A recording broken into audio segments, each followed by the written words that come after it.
अस्सलाम वालेकुम वरहमतुल्लाहि वबरकातुहू। मुहतरम नाज़रीन, हम जामिया अशरफिया मुस्लिम टाउन फिरोज़पुरा रोड पर मौजूद हैं।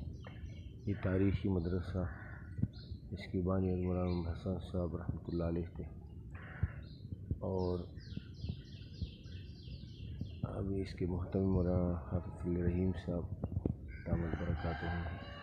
ये तारीख़ी मदरसा है और ये आप देख सकते हैं, इसमें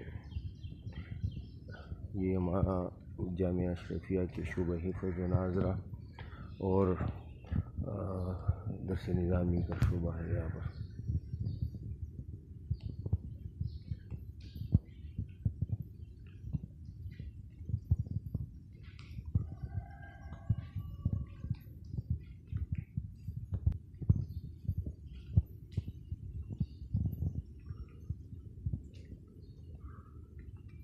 माशाअल्लाह ये खूबसूरत बिल्डिंग,